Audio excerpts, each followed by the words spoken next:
ఓం సదాశివసమారంభాం వ్యాసశంకరమధ్యమాం అస్మదాచార్యపర్యంతాం వందే గురుపరంపరాం.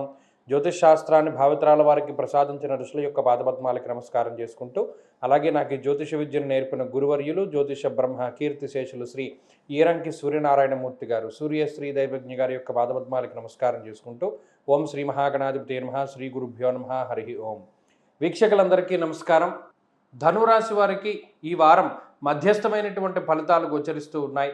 ప్రత్యేకించి గురుబలం తగ్గడం, అర్ధాష్టమ శని దోషం ఉండడం, అలాగే ఈ రాశి వారికి సప్తమ స్థానమందు శుక్రబుధులు, పంచమమందు కుజుడు ఉండడం ఒకంత ఇబ్బందికరమైనటువంటి గ్రహస్థితి. అయితే షష్ఠ స్థానమందు ఆత్మకారకుడు యోగిస్తూ ఉన్నారు. మనకారకుడైనటువంటి చంద్రుని యొక్క బలం ఈ వారంలో ఉన్నది. ఆత్మకారకుడు మనకారకుడు యోగిస్తూ ఉండడం వల్ల చాలా వరకు ఉపశమనాన్ని వారు కలిగించినప్పటికీ ఏదో ఒక తెలియని అసంతృప్తి ఉంటూ ఉంటుంది. ఏ పని తలపెట్టినా దానిలో పూర్తి స్థాయిలో విజయం సాధిస్తాము అనేటువంటి నమ్మకం చాలా తక్కువగా ఉంటుంది. ఇది అయినప్పుడు చూద్దాంలే, ఇలా సాగినప్పుడు చూద్దాంలే అనేటువంటి మాటలు అటు మీకు వినబడుతూ ఉంటాయి.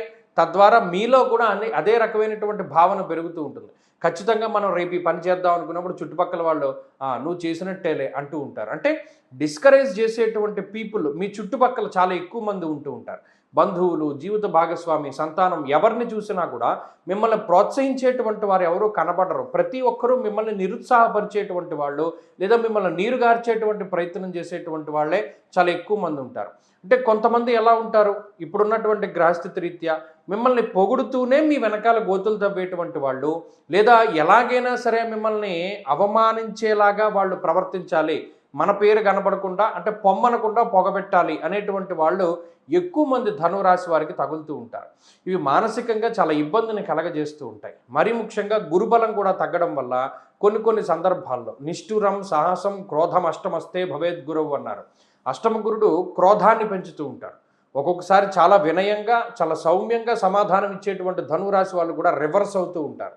అయితే ఇక్కడ గుర్తుపెట్టుకోవాలి, తన కోపమే తన శత్రువు కాబట్టి కోపాన్ని దిగమింగుకుంటూ ముందుకు వెళుతూ ఉన్నటువంటి వాడే స్థితప్రజ్ఞుడు. ఈ వారంలో మరింత అనుకూలమైనటువంటి ఫలితాన్ని సాధించడానికై దక్షిణామూర్తి యొక్క ఆరాధన చేస్తూ ఉండడం చెప్పదగినటువంటి సూచన.